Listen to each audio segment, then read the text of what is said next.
जय हिंद। मैं हवलदार नारायण सनगर। आज मैं राम मंदिर बनने की पूरी कहानी 1528 से लेकर 2020 तक का इतिहास आज मैं आपके सामने प्रस्तुत करूंगा। दिल्ली को जीतने के बाद बाबर के आदेश पर अयोध्या में स्थित राम मंदिर को 1528 में तोड़ दिया गया था। बाबर के सेनापति मीर बाकी ने राम मंदिर की उस स्थान पर एक मस्जिद का निर्माण कराया जिसका नाम बाबरी मस्जिद रखा गया। राम मंदिर बनने की पूरी कहानी 30 अक्टूबर 1990 की तारीख बड़ी खास और दुखद है। इस दिन अयोध्या में कर्फ्यू लागू कर दिया गया था। इसके एक दिन पहले उत्तर प्रदेश के तत्कालीन मुख्यमंत्री मुलायम सिंह यादव का एक बयान आता है। अपने बयान में वो कहते हैं कि अयोध्या में परिंदा भी पर नहीं मार सकता। बावजूद इसके भारी संख्या में लोगों की अयोध्या में पहुंच जाते हैं।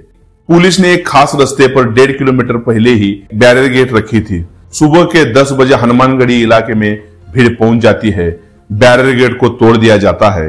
भीड़ एक मस्जिद की ओर बढ़ने लगती है। तभी अयोध्या में तैनात पुलिस अधिकारियों को लखनऊ से आदेश आता है। आदेश था गोली चलाने का।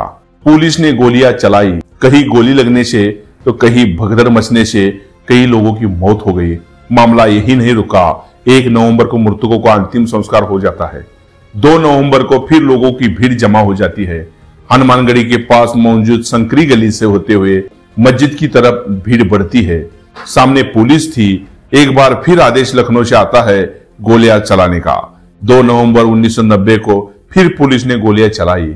फिर कई लोगों की मौत हुई। ये कहानी कोई आम कहानी नहीं है, बल्कि इतिहास में दर्ज वो कहानी है जिसने सबसे ज्यादा समय तक विवादों का सामना किया, जिससे हम बाबरी मस्जिद या राम मंदिर विवाद के नाम से जानते हैं। बता दें कि ये कहानी 4 भागों में बताएंगे और इसको समझने का सबसे अच्छा तरीका ये है 1528 से लेकर 1947। कहानी मैं आपको 4 भागों में बताऊंगा और 1528 से लेकर 1947 तक भारत जब स्वतंत्र हुआ तब तक की कहानी आपके सामने ये है। इस कहानी की शुरुआत होती है 1528 से। इस समय तक बाबर ने दिल्ली पर कब्जा कर लिया और देश में मुगल साम्राज्य की नींव पड़ गई थी। इतिहासकारों की माने तो बाबर के कमांडर यानी सेनापति मीर बाकी ने बाबर के आदेश के बाद अयोध्या में राम मंदिर तुड़वा दिया था। इसके बाद वहां एक मस्जिद बनाई। मस्जिद का नाम रखा बाबरी मस्जिद। 1528 में मस्जिद बनाई गई या नहीं, इसका कोई ऐतिहासिक प्रमाण नहीं है। आईने अकबरी हो या बाबरनामा, दोनों में इसका कोई जिक्र नहीं मिलता। तुलसीदास ने 1574 में रामचरित्र मानस का अवधि में अनुवाद किया। इस किताब में भी बाबरी मस्जिद का उल्लेख नहीं मिलता। कहानी आगे बढ़ती है और साल आता है 1838। इस साल पहली बार अयोध्या में सर्वे किया गया। सर्वे करने वाला अधिकारी ब्रिटिश था। उसका नाम था मॉन्टेगोमेरो मार्टिन। मार्टिन ने सर्वे के बाद बताया कि मस्जिद में जो पिलर मिले हैं वो हिंदू मंदिर से लिए गए हैं। बता दें कि 1838 से पहले 300 वर्षों का कुछ खास इतिहास मौजूद नहीं है, लेकिन ब्रिटिश अधिकारी के सर्वे के बाद अयोध्या में पहली बार 1838 में बवाल होता है। हिंदू कहते हैं कि जिस स्थान पर बाबरी मस्जिद है वहां पहले भगवान राम का मंदिर हुआ करता था, जिसे बाबर ने तुड़वा दिया और उस पर मस्जिद का निर्माण करवाया। साल 1853 आता है। पहली बार अयोध्या में दंगा होता है। इसके बाद 1857 में हनुमानगढ़ी के महंत ने मस्जिद के आंगन के पूर्वी हिस्से में एक चबूतरा बनवाया। इसी चबूतरे का नाम राम चबूतरा कहा गया। इसी स्थान को राम जन्मभूमि स्थान भी कहा गया। विवाद बढ़ा तो इसके विरोध में मौलवी मोहम्मद असगर ने जिला मजिस्ट्रेट के सामने अर्जी लगाई। पहली बार साल 1859 में मजिस्ट्रेट के आदेश के बाद मस्जिद में एक दीवार खड़ी कर दी जाती है। इसी तरह भीतरी हिस्से में मुसलमानों की इबादत और बाहरी हिस्से में हिंदू की पूजा करने की अनुमति मिली। अब साल आता है 1885। निर्मोही अखाड़ा महंत रघुवर दास ने राम मंदिर चबूतरे की कानूनी हक लेने के लिए कोर्ट में अर्जी डाली। इसी जगह उन्होंने मंदिर बनाने के लिए कोर्ट से मांग की। इसी याचिका में चबूतरे वाले इसी स्थान को ही राम जन्मभूमि बताया गया था। यह अर्जी साल 1886 में खारिज कर दी जाती है। अब कहानी सीधा पहुंचती है साल 1934 में। अब सवाल में ये उठता है कि 1886 से लेके 1934 तक क्या हुआ। इसी दौरान कई दस्तावेजों ने यह दावा किया अयोध्या में कई मंदिरों को तोड़ा गया और उस पर मस्जिदों का निर्माण हुआ। इनमें एक राम मंदिर भी था।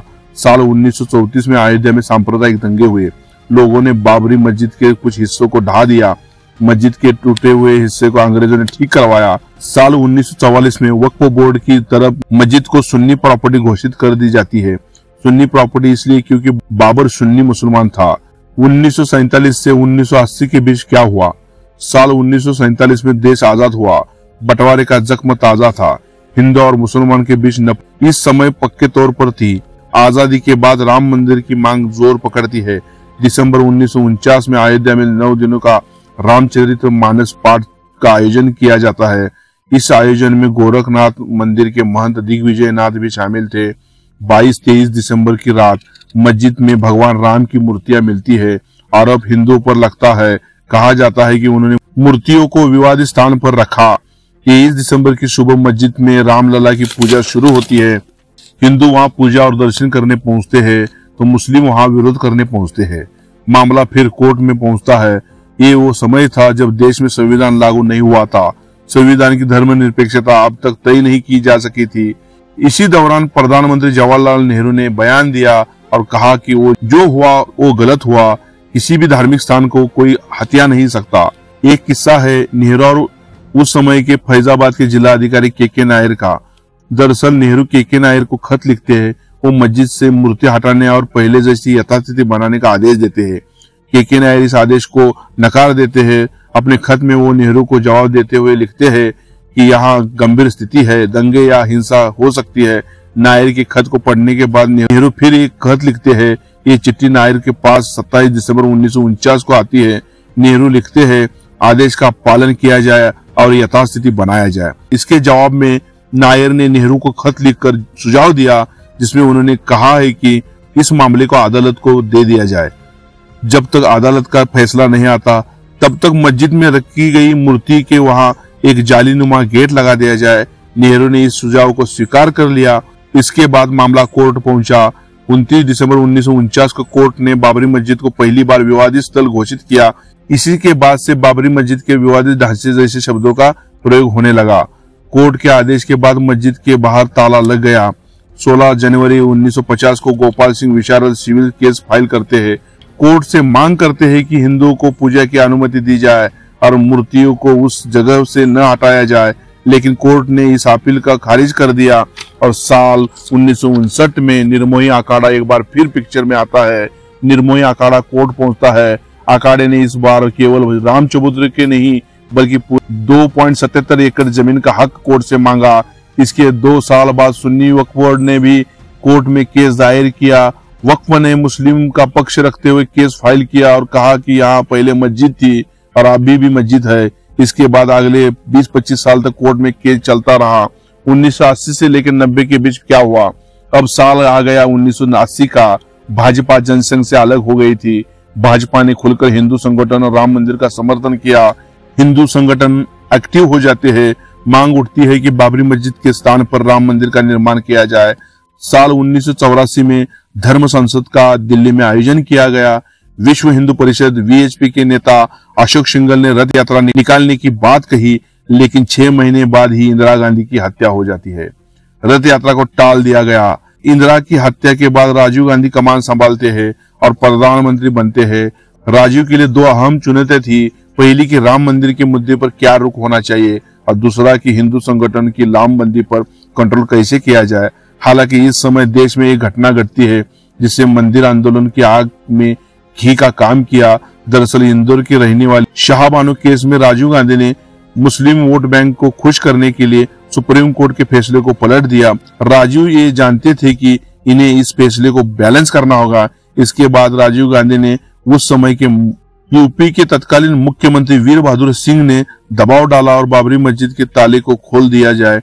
इसके कुछ दिन बाद 1986 में फैजाबाद की अदालत ने बाबरी मस्जिद के ताले को खोलने का आदेश दिया और मंदिर में पूजा करने की भी इजाजत दी। लेकिन सवाल ये भी है, क्या इससे पहले पूजा नहीं होती थी? पूजा जरूर होती थी, लेकिन कोर्ट द्वारा नियुक्त एक पुजारी द्वारा साल में केवल एक बार ताला खुलने के बाद कोई भी अयोध्या आ जा सकता था, पूजा कर सकता था, लेकिन नमाज अभी भी शुरू नहीं हो सकी थी। ताला खुलने के बाद मुस्लिम पक्ष ने बाबरी मस्जिद एक्शन कमेटी बनाई। ताला खुलने के बाद अब देश पर राम लल्लाओं की पूजा और उन्हें अयोध्या ले जाने की बारी थी। फिर राजीव पर भूमि पूजन के लिए दबाव बढ़ने लगा। वो कंफ्यूजन में थे, लेकिन एक बार फिर उन्होंने हिंदू वोट बैंक को बचाने का फैसला लिया। ऐसा कहा जाता है कि राजू इस समस्या का हल के लिए देवराहा बाबा के पास पहुंचे। देवराहा बाबा ने उनसे कहा कि मंदिर बनाना चाहिए, शिलान्यास हो जाने दो बच्चा। शिलान्यास का वक्त 9 दिसंबर 1979 को किया गया। इससे पहले देश भर में रामलीलाओं की पूजा हुई, सांप्रदायिक तनाव भी बढ़ा। इसी कई जगहों पर दंगे हुए, सैकड़ों लोग मारे गए। 9 नवंबर को विहिप ने विवादित स्थल पर राम मंदिर की नींव रख दी गई। मंदिर निर्माण के लिए अभियान तेज कर दिया। कहते हैं कि यह पहली बार था जब सरकार को आभास हुआ कि बाबरी मस्जिद गिराई जा सकती है। साल 1979 चुनाव साल था। वोट बैंक की राजनीति जोरों पर थी। राजीव गांधी ने अयोध्या से अपनी चुनाव रैली शुरू की, लेकिन इसका उन्हें फायदा नहीं हुआ। 1989 को लोकसभा चुनाव में भाजपा को 85 सीटें मिली। इससे पहले लोकसभा चुनाव में भाजपा को पास केवल 2 सीटें थी। भाजपा ने वीपी सिंह को समर्थन दिया। वीपी सिंह प्रधानमंत्री बने। 25 सितंबर 1990 को लालकृष्ण आडवाणी रथ यात्रा निकालने की घोषणा करते हैं। रथ यात्रा सोमनाथ से लेकर अयोध्या तक निकाली जानी थी, जिसे 30 अक्टूबर 1990 तक अयोध्या पहुंचना था।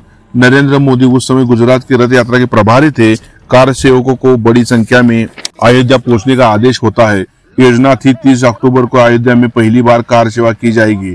आडवाणी ने रथ यात्रा निकाली। इस दौरान देश भर में खूब हिंसा, खूब दंगे हुए। 23 अक्टूबर को आडवाणी की रथ यात्रा बिहार के समस्तीपुर पहुंचती है।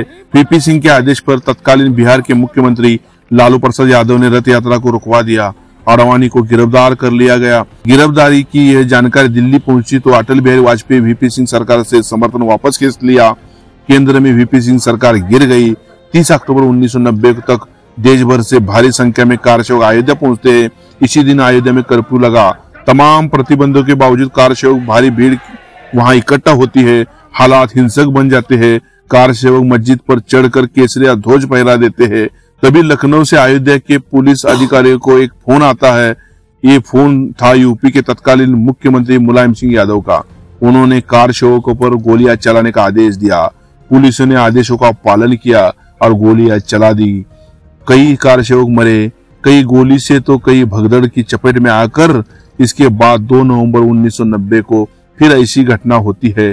कार सेवकों को पर गोलियां चलाने का फिर आदेश लखनऊ से आया। इस दौरान कुछ 28 कार सेवक की मौत हुई। मरने वाले कोठारी बंधु भी शामिल थे। ये वही दौर था जिसके बाद मुलायम सिंह यादव के लिए मुल्ला मुलायम सिंह जैसे शब्दों का इस्तेमाल होने लगा। 1991 के बाद क्या हुआ? एक बार फिर चुनावी दौर शुरू हुआ। मई 1991 में चुनाव करने गए राजीव गांधी की हत्या कर दी जाती है। देश में कांग्रेस के प्रति सहानुभूति थी। कांग्रेस केंद्र में अधिकार जमाती है। पीवी नरसिम्हा राव प्रधानमंत्री बनते हैं। इसी साल जून में यूपी में चुनाव हुए। भाजपा सरकार बनाती है। कल्याण सिंह मुख्यमंत्री बनती है। सरकार बनते ही विवादित स्थल के पास भी भूमि एक ट्रस्ट को दी जाती है। ट्रस्ट का नाम था जन्मभूमि न्यास। इस जमीन पर पहले कई मंदिर और आश्रम थे। उनके महंतों ने सहमति से न्यास को अपनी भूमि दान की और कहा कि राम मंदिर का निर्माण हो सके, इसलिए यह दान दिया जा रहा है। न्यास इस भूमि पर निर्माण कार्य शुरू कर देती है। इलाहाबाद हाईकोर्ट ने इसमें दखल दिया और निर्माण कार्य को रोक लगा दी। पीवी नरसिम्हा राव 30 अक्टूबर 1992 को दोनों पक्षों यानी हिंदू और मुस्लिम पक्षों को दिल्ली बुलाते हैं। बातचीत करने के लिए दिल्ली पहुंचे दोनों गुटों के बीच बातचीत का कोई निष्कर्ष नहीं निकलता। इसी दिन वीएचपी के नेता प्रधानमंत्री आवास से निकलकर एक स्थान पर प्राइवेट मीटिंग करते हैं, ऐलान करते हैं 6 दिसंबर 1992 को कार सेवा दिवस मनाया जाएगा। देश भर में हिंदुओं को एक बार फिर अयोध्या आने को कहा जाता है। कहते हैं कि 6 दिसंबर की प्लानिंग काफी समय पहले हो चुकी थी।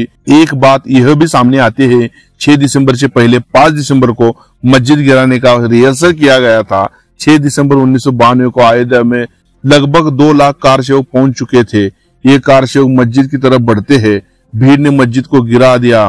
पहला गुंबद 2 बजे तक, दूसरा गुंबद 3:30 बजे तक और तीसरा गुंबद 5 बजे तक गिरा दिया जाता है। वहां रामलला के लिए एक छोटे से मंदिर को तैयार किया जाता है। रामलला उसमें विराजमान होते हैं। मुलायम सिंह की तरह तत्कालीन मुख्यमंत्री कल्याण सिंह ने कोई सख्त एक्शन नहीं लिया, बल का प्रयोग भी नहीं किया। जब मस्जिद गिरी तो वीएचपी के और भाजपा के कई नेता वहां मंच पर मौजूद थे। वो कार्यकर्ता कार सेवकों से संयम बरतने की अपील करते हैं। इन नेताओं पर अभी भी केस चल रहा है जो कोर्ट में लंबित है। 6 दिसंबर की शाम 6 बजे तक यूपी में राष्ट्रपति शासन लागू कर दिया जाता है। कल्याण सिंह का इस्तीफा पहले से ही तैयार था, वे इस्तीफा दे देते हैं। 7 दिसंबर को पीवी नरसिम्हा राव संसद में बयान देते हैं और कहते हैं मस्जिद को गिराना बर्बर कार्य था। बाबरी मस्जिद गिरने के बाद अगले कुछ समय तक मामला शांत रहता है। अगले कुछ सालों में केंद्र में भाजपा की सरकार आ जाती है। अटल बिहारी वाजपेयी भारत के प्रधानमंत्री बन जाते हैं। 2001 में वीएचपी केंद्र सरकार को कड़ा संदेश देती है, कहती है मस्जिद गिर चुकी है, राम मंदिर बनाने की तैयारी शुरू करे।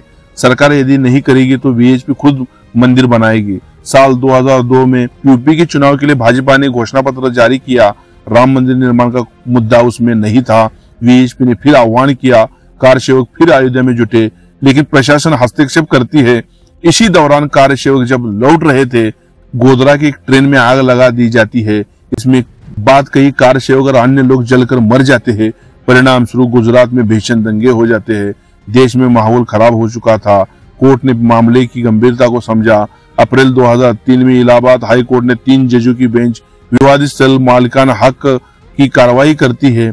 आर्कियोलॉजिकल सर्वे ऑफ इंडिया यानी एएसआई को वैज्ञानिक सबूत जुटाने का काम दिया जाता है।